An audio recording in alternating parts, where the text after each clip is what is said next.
So if there's internal conflict, there's also External. external conflict, not part of 3 yet. External conflict. So it's a problem between the character versus an outside force. Not on the inside, not within the character, him or herself. This could be versus other characters.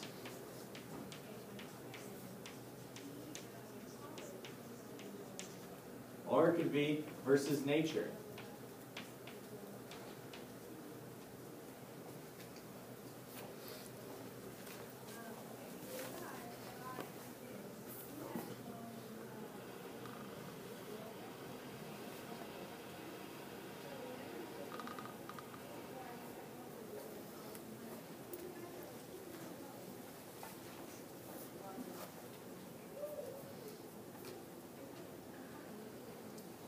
External conflict, outside.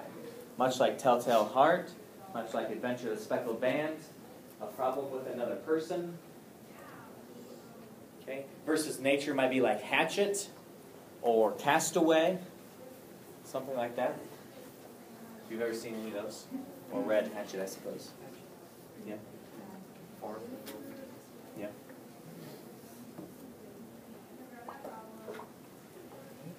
Okay, so once the problem is established, now we're into rising action.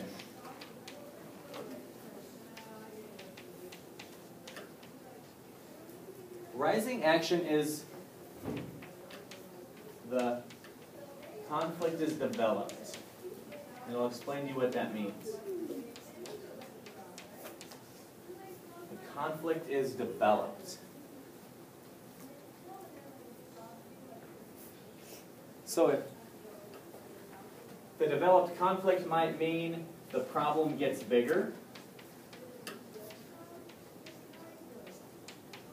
And it might also mean that there are attempts to solve the problem.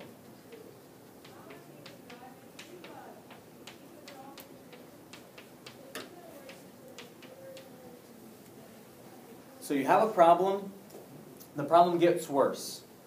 Or you have a problem, now we're trying to make the problem go away, but we're not successful yet.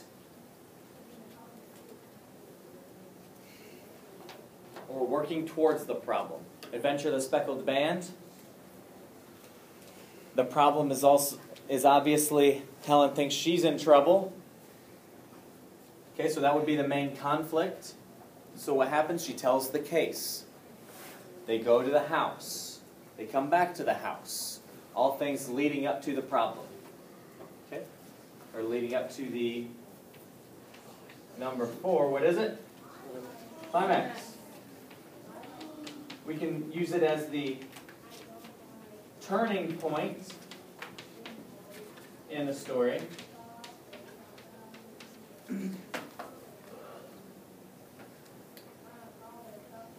The turning point. The problem is either solved for good or not solved for good. Usually it's solved for good.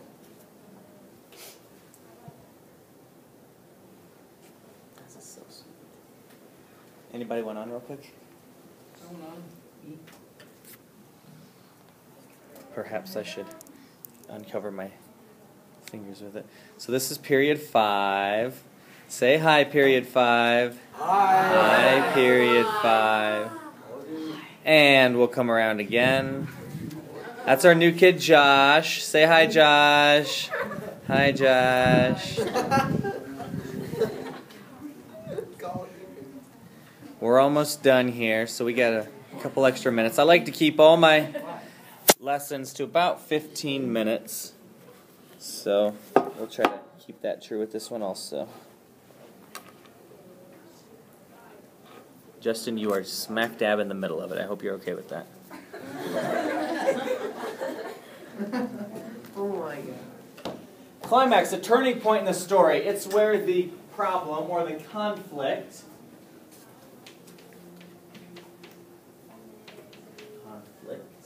is either solved for good, unless there's a sequel, or not solved for good.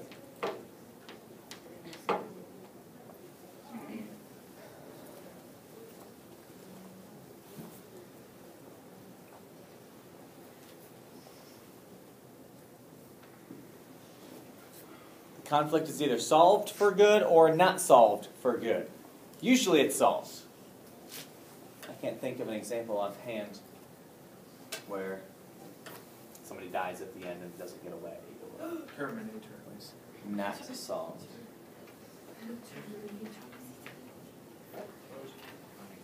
So after the climax we have what we'll call the falling action. So you have the rising action leading up to the climax. Now we have the falling action, the results of the climax.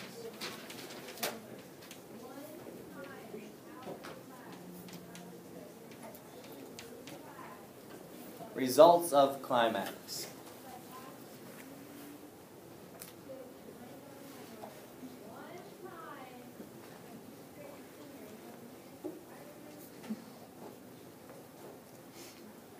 So, what happens from the problem being solved? We're going to go through an example about all of these. And then, resolution. The ending.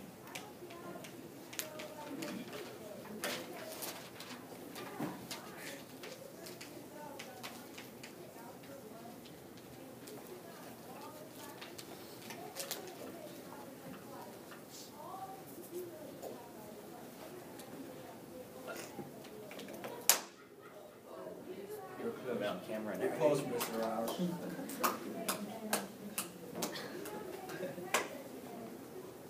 So why is this line, or why is this triangle shorter on the right than on the left? Why do you think?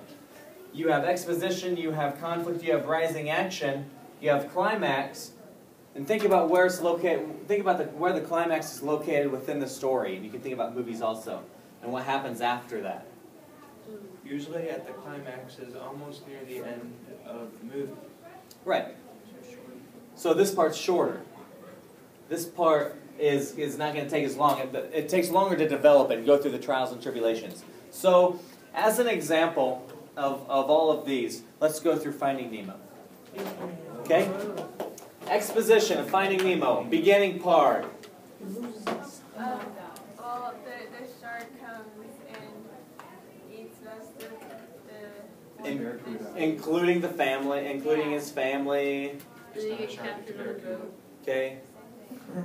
And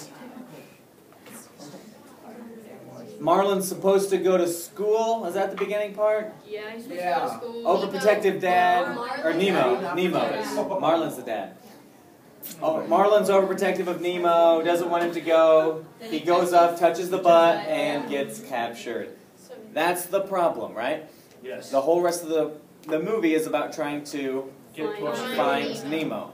So that's the rising action. Anytime Dory and Marlin see the jellies, get caught up with the shark, Bruce. sea turtle, all these are rising action until right to the point where they think Nemo is dead. And is he dead? Nope. No. No, they get him. So they solve the problem, they get him. But even then, there are situations where they're not quite out of the woods yet. They have to just keep swimming as part of falling action. And finally they do. They get back to home. Marlin's funny because of his life experiences, and Nemo gets to go to school. They get captured by Nemo. And Bruce, Okay. the shark. That's the plot line for Finding Nemo. Here's what you are going to do.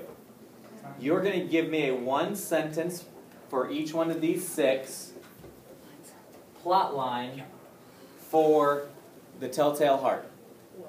Okay, so 264 it starts. So I would want, like, the exposition is, and then maybe you introduce the characters. The main problem is, or the main conflict is, then you tell me what the conflict is. Okay? One example of rising action is, then you tell me an example of rising action. The climax is, then you tell me a sentence of the climax. One example of falling action is, then you tell me an example of falling action. The resolution or the ending, what happens at the end. Questions? No. Okay, take 10 or 12 minutes. It might take some of you to go back and review, perhaps to finish reading. Okay, I want a sentence on all of these. Go. What page is this, Rob?